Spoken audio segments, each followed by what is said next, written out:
back to another Learning 10, guys. This is lesson number 5. I'm Declan, and today's topic is going to be how to basically disrupt unhealthy eating habits, eating behavior, all that kind of stuff. Going to give you 4 top tips, if you like, 4 things I recommend everyone does, and these strategies need not be applied to just eating behavior. It can be applied to anything you want to disrupt or stop doing often. Okay, so let's get to it. 4 simple ways to disrupt. Okay, before we start, as per usual, you can subscribe by hitting the button down below, and you can ask questions, get answers in the comments. So tip number 1, take notice. This is the number 1 piece of advice. When people ask me for advice on nutrition, before I even say anything, I would say, look, the best piece of advice you can give yourself is just to take notice of your behavior first, and you can do this many different ways. I recommend calorie tracking apps, journals, taking photos, whatever suits you. You can use all 3 or just pick one, but taking notice by default is just going to uncover patterns in your behavior that you'll probably be able to find some quick wins straight away. So I can't recommend that first step highly enough. Start taking notice, because you can't change behavior unless you know what that behavior is doing now. So the only way to find out that is actually take notice of what's going on presently. Okay, so that's number 1. Take notice of your unhealthy behavior first and foremost. Number 2, limit or remove cues. You are doing unhealthy stuff often because you are being prompted or triggered to act a certain way. Now, cues or prompts are all around us, but they can be people in our environment that derail our progress, right? So people offering you stuff all the time that you can't say no to. A good example of that would be in the workplace environment, where teas and coffees are having every half hour, and then you get a chocolate bar with it because someone's party is on, or someone had brought in cake into the office, all that kind of stuff. Limit that process if you can, or find a place where that's not going to be as highly active, and that's a good start. You could remove you could limit the places that you go where you feel, you know what, every time I'm in this place I tend to act this way. So you could limit or remove yourself from that place. Be mindful of the purchases. So is there something or some things on your shopping list that when you buy, they make you behave a certain way? Are they making you overeat, derail from your natural healthy kick, if you like? So there could be purchases, can also be prompts.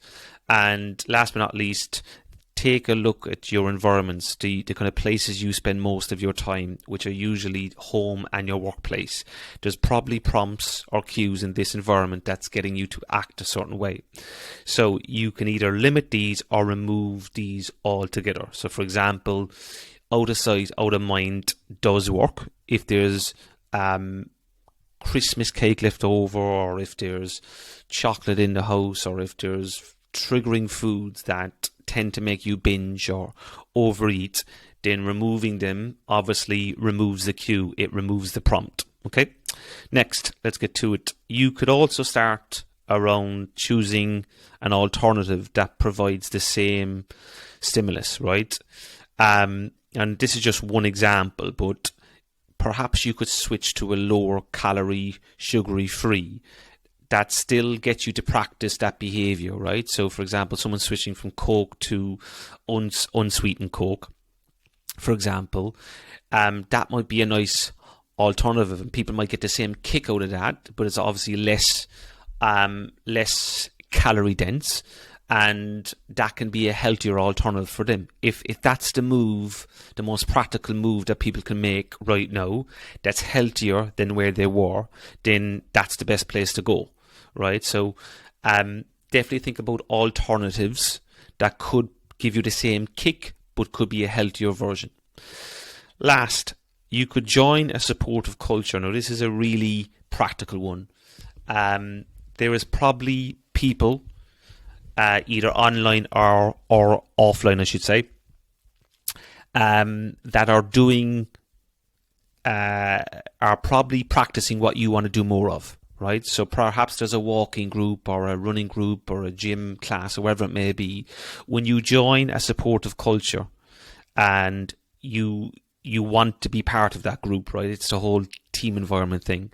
So there's that that can build accountability for you, because you're joining a group that's already doing what you want to do more of. So check out local groups, check out your kind of online groups. I have a pro health group where I kind of drop some tips and that, so feel free to search for that on Facebook. Accountability partners, okay, perhaps your friend or you know someone in the office who could be a partner for you, who meets you at the gym, meets you after work for a walk, whatever it may be. That can be a nice strategy to use. And by just practicing these, by just being part of these supportive culture groups, that can actually derail you doing unhealthy behavior, because you're in a group now, right? You're joined a culture, so there's less risk. So they're my top 4, guys. Again, as always, explore and adapt based on the outcomes. So try 1 first, try 2, try 3, try 4. And just see how you do, right? So see if you can just explore these, and you can always adapt based on the outcome. It's not a straightforward thing derailing unhealthy behavior. You've kind of got to untangle it bit by bit until you notice that actually, you know what, I'm not doing what I was doing often.